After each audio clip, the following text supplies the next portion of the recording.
आप कहां से हैं, चाहे किसी भी छोटे गांव से हो, चाहे कितने भी महत्वहीन जगह से हो या पृष्ठभूमि से हो, प्रभु ने आपको उठाया है। देखते रहे, आप पर आशीष है। आशीष आपको महान बनाएगी और आपके वंश को, आपके परिवार को महान बनाएगी, आपके भविष्य को महान बनाएगी। वही तो आशीष है। God of glory, God of wonder, God of beauty, you reign through all eternity. Before the mountains or the earth had been formed, you were our everlasting Lord. You've been our hope, you've been our shelter safe, for young and old, to generations past, we stand in awe of a God so great. We stand in thanks for your faithfulness. Oh Lord, you've been our dwelling. God of glory, God of glory, God of wonder, God of beauty, you reign through all eternity. Before the mountains or the earth had been formed, you were our everlasting Lord. You've been our hope, you've been our shelter safe, for young and old, through generations past, we stand in awe of a God so great. We stand in thanks for your faithfulness. Oh Lord, you've been our dwelling place.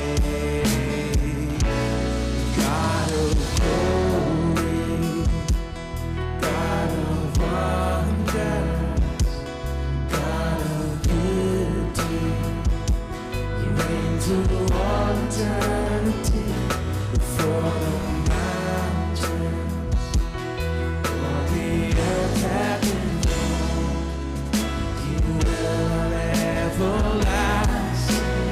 Tell him what he's been to you. You've been our hope, you've been our shelter safe, for young and old, through generations past, we stand in awe of the God so great. We stand in thanks for your faithfulness. Oh Lord, you've been our hope, you've been our hope, you've been our hope, you've been our shelter safe, for young and old, through generations past, we stand in awe of a God so great. We stand in thanks for your faithfulness. Oh Lord, you've been our dwelling place. Oh Lord, you've been our dwelling place. Oh Lord, you've been our dwelling place.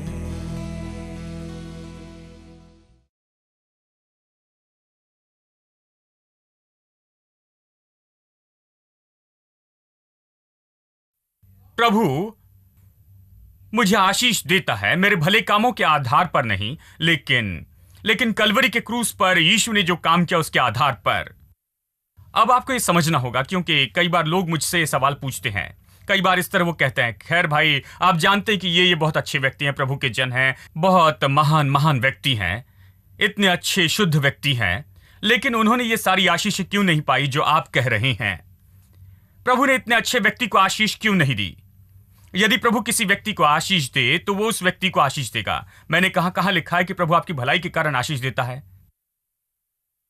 कहां पर कहता है कि यदि कोई मनुष्य भला करे तो उसका वो ऋणी होता है?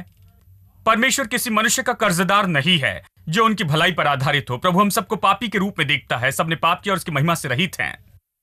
बाइबल में आप कभी नहीं पढ़ते कि आपकी भलाई के कारण प्रभु आपको आशीष देता है। ये यहां नहीं है। ये शिक्षा यानी मसीह शिक्षा ये है कि बाइबल की शिक्षा ये है कि परमेश्वर की आशीष हम पर आती है यीशु ने जो किया है उस कारण, हम जो करते हैं उस कारण नहीं। यानी चाहे आप कितने भी भले क्यों न हो, प्रभु आपको इसलिए आशीष नहीं देता क्योंकि आप बहुत अच्छे हैं। प्रभु आपको आशीष देता है क्योंकि यीशु इतना भला है, क्योंकि यीशु ने वो किया है जो जरूरी था कि परमेश्वर अपनी आशीष आप पर लेकर आए। आमीन। मैं किसी की सुन रहा था जो कह रहे थे उस दिन आशीष के बारे में, वो कह रहे थे, उन्होंने कहा कि मेरे माता पिता इतने अच्छे थे और वो पवित्र जीवन जिए, आज हम आशीषित हैं। मैंने कहा ठीक है, अच्छा है, बहुत अच्छे माता पिता हैं जो पवित्र जीवन जीते हैं और शायद उनके लिए कुछ प्रतिफल है।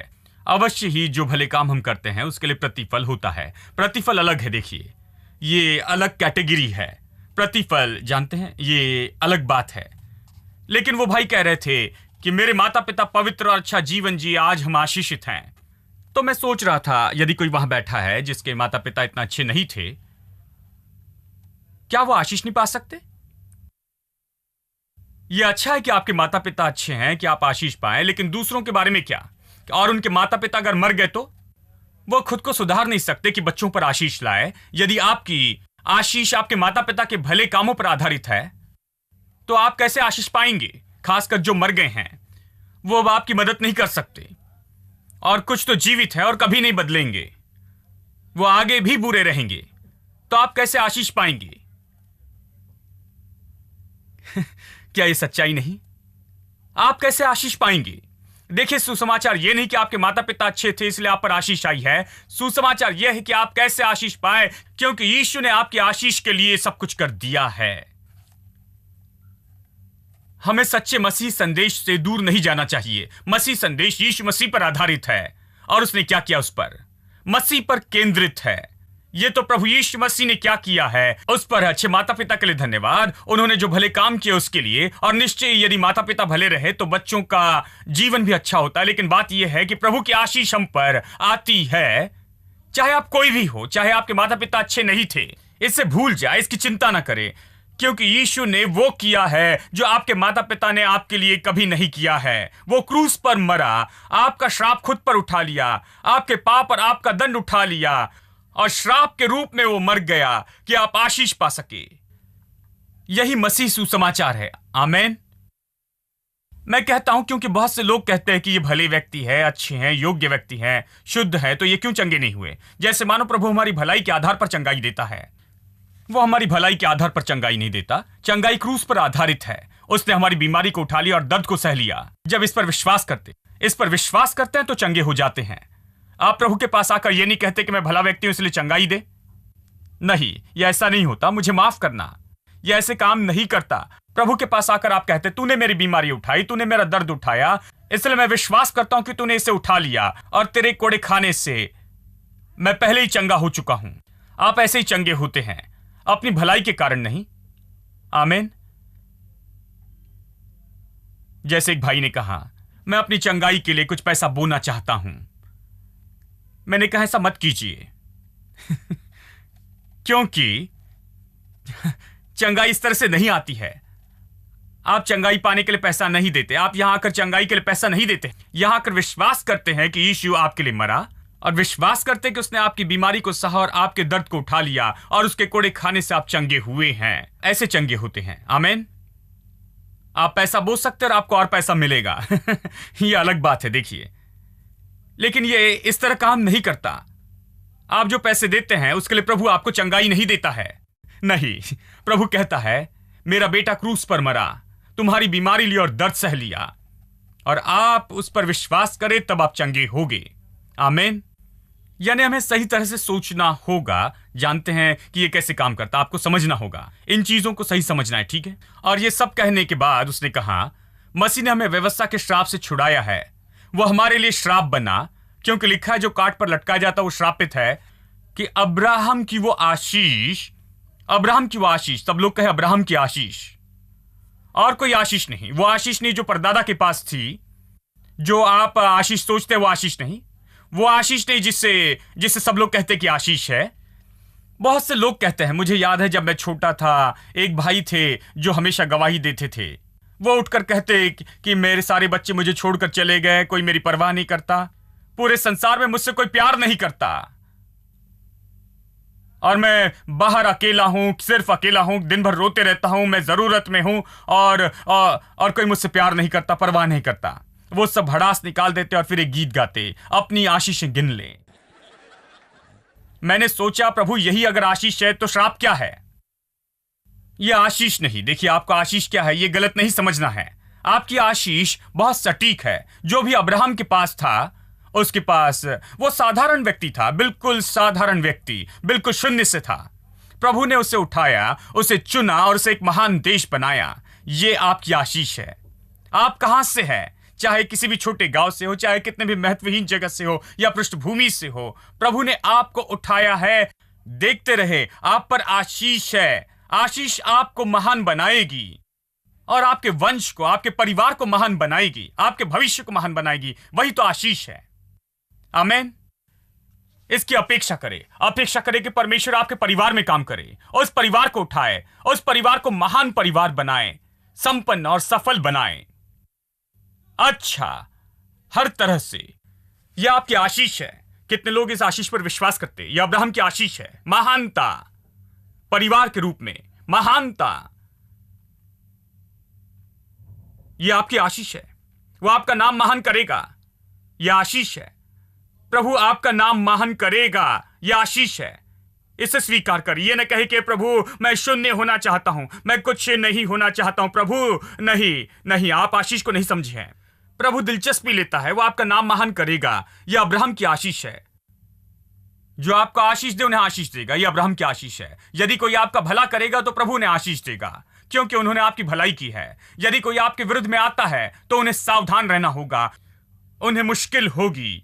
यह आपकी आशीष है, यह आपकी आशीष है। इसकी अपेक्षा करें, यह आपकी आशीष है। मैं ये नहीं कह रहा हूं, मैं बहुत ही स्पष्ट कह रहा हूं, क्योंकि जैसे मैंने कहा कि कुछ लोग सोचते हैं कि यह आशीष है और वो आशीष है, क्योंकि किसी ने बताया कि यह आशीष है। वो आशीष नहीं है। मैं कह रहा हूं एकमात्र आशीष अब्राहम की, यही आशीष मेरी है। महानता, नाम महान किया जाएगा। जो भी मुझे आशीष दे आशीष पाएगा, जो मुझे श्राप दे वो श्रापित होगा, और मेरे द्वारा पृथ्वी के सारे कुल आशीष पाएंगे। मैं प्रतिदिन विश्वास करता हूं, अब्राहम की आशीष पर विश्वास करता हूं, महानता पर विश्वास करता हूं। मैं विश्वास करता हूं, जानते हैं कि प्रभु मुझे उठाएगा, ऊंचा करेगा और मुझे सम्मान और प्रभाव देगा कि मैं कुछ हो जाऊं। मैं ये विश्वास करता हूं। शायद आप सोचे कि यह आत्मिक नहीं है। भाई, यह बहुत आत्मिक है। आप इस पर विश्वास करें। यह आशीष है। आशीष ये करती है, यह आपका नाम महान करेगी। यह प्रभु के लिए महत्वपूर्ण है, क्योंकि प्रभु सारी महिमा पाना चाहता है। आमीन। मैं विश्वास करता हूं कि मेरे शत्रु हार जाएंगे, परिस्थितियां बिल्कुल शून्य हो जाएगी और मैं हर परिस्थिति पर जय पाऊंगा। मैं विश्वास करता हूं मेरे द्वारा पृथ्वी के सारे कुल आशीष पाएंगे। मैंने तब विश्वास किया जब मैं कुछ नहीं कर रहा था। मैंने विश्वास किया जब पहली बार अब्राहम की आशीष के बारे में सुना। मैंने विश्वास किया, और मैं आपको बताऊं कि आज कुछ हद तक यह हो रहा है।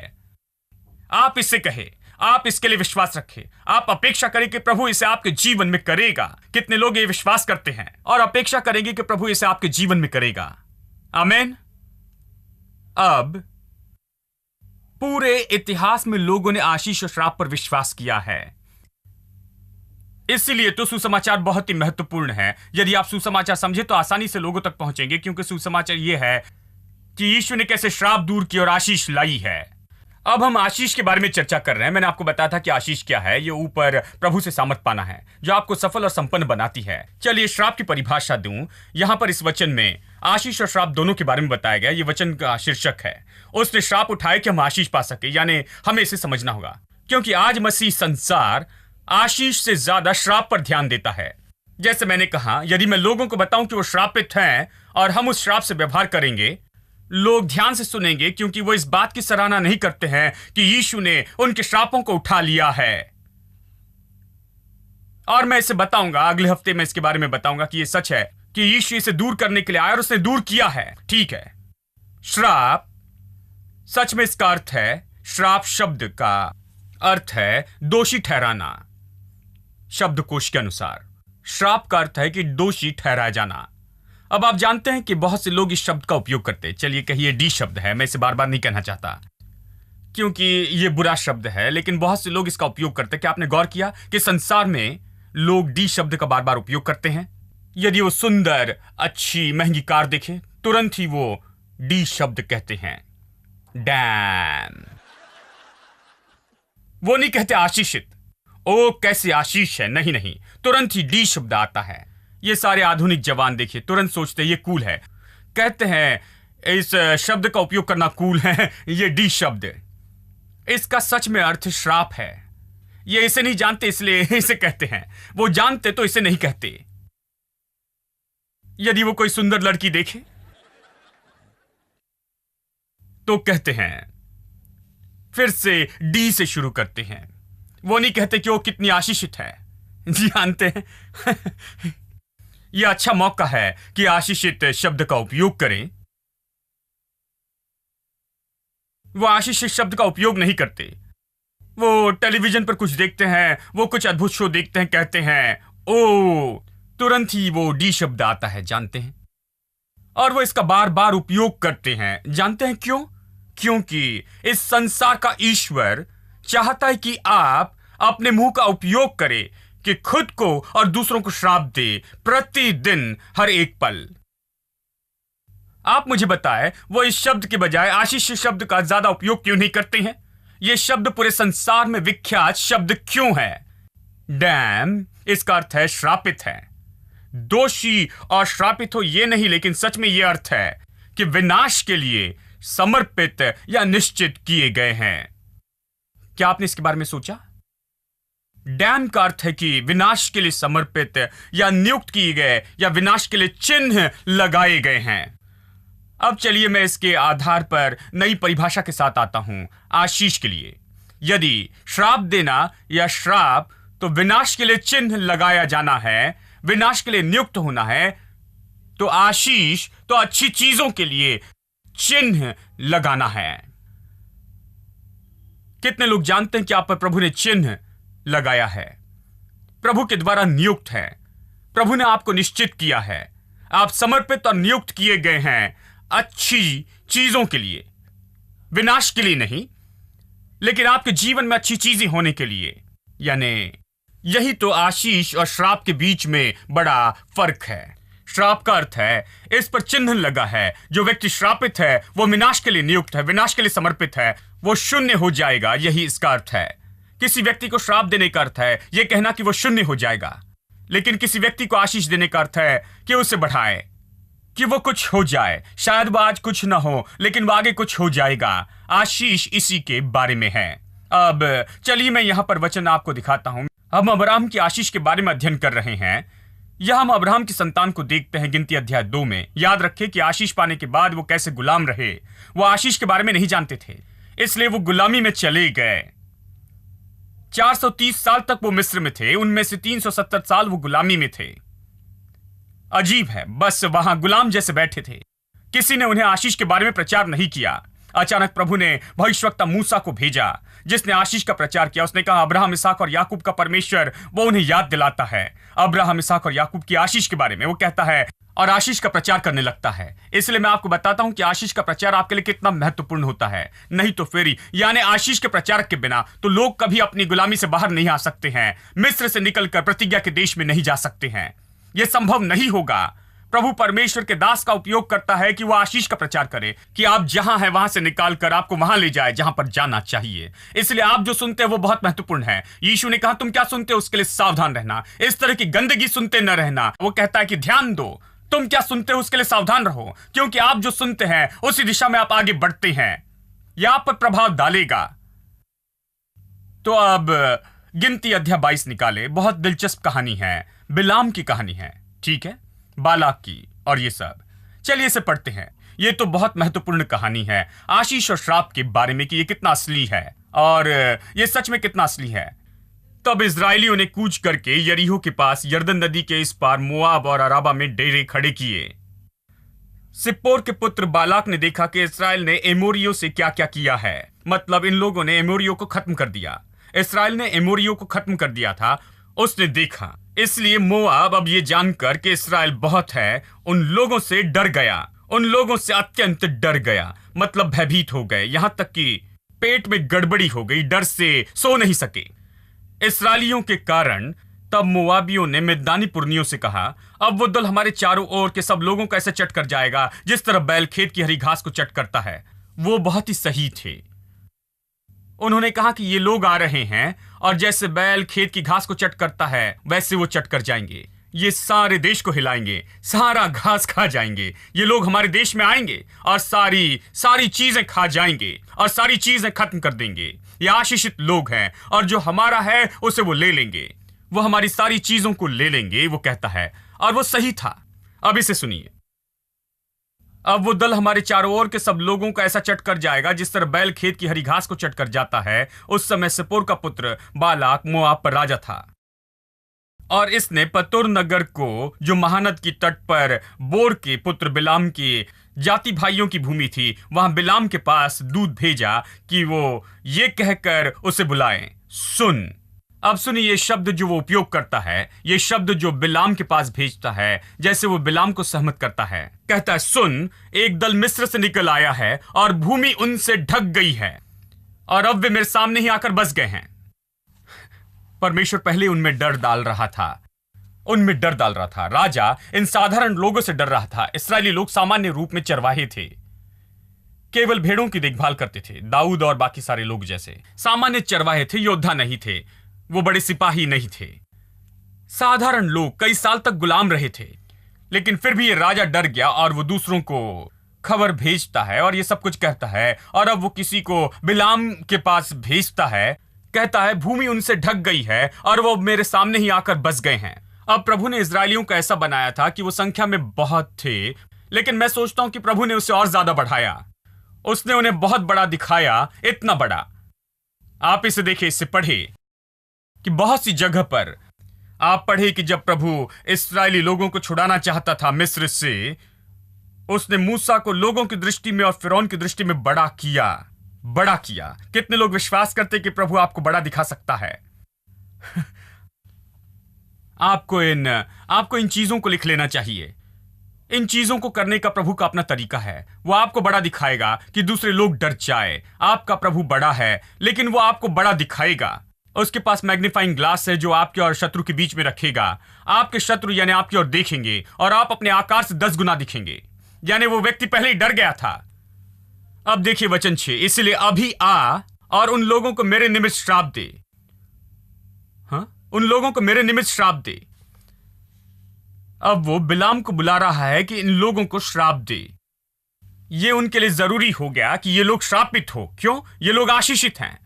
वो महसूस करता है कि यदि वो किसी मनुष्य को ले कि आए और इन आशीषित लोगों को श्राप दे, या चलिए इस तरह से कहूं, यदि वो किसी को वहां लाकर उस आशीष को बेकार कर दे जो इन लोगों पर थी, जो उन्हें विजय पर विजय दे रही थी। वो पहले ही एमोरियों पर जय पाए थे, उनकी शहरत हर जगह फैली थी और वो इतने बड़े और अगणित दिखते थे। और वो देखता है कि ये इतने आशीषित है और ये बैल के जैसे आकर घास खा जाएंगे। तो वो कहता है कि यदि कोई आकर इन आशीषित लोगों को श्राप दे, इनके जीवन पर जो आशीषों से खत्म कर दे, तब शायद मैं इस पर जय पाऊंगा, इन पर विजय पा सकूंगा। देखिए उनके लिए लोगों को श्राप देना कितना महत्वपूर्ण था। आशीष कितनी असली है और श्राप कितने असली हैं। बहुत से आधुनिक लोग इस पर विश्वास नहीं करते। आशीष बहुत असली है और श्राप बहुत असली है। उसने कहा, आ और इन लोगों को मेरे लिए श्राप दे। इनके जीवन पर जो आशीषों से बेकार करना चाहता हूं कि मैं विजय पा सकूं। वो जानता था कि किस कारण ये लोग सफल हो रहे हैं। वो लोग अपने शत्रु के सामने विजय पर विजय पा रहे हैं, इसलिए बड़े हैं क्योंकि उन पर आशीष है।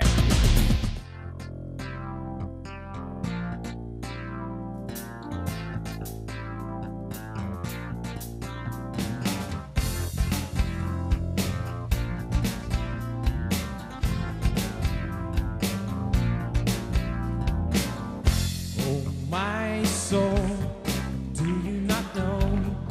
Have you not heard? It's been told from the beginning. The Lord your God is on your side. Oh, my soul, don't be afraid. Hope in the Lord.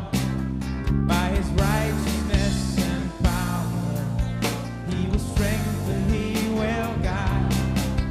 I will soar on wings like eagles, held by the hand of God. I will run and not grow tired. On His name I call. For the Lord is never weary. His ways are beyond my thoughts. I will trust in Him with all my heart.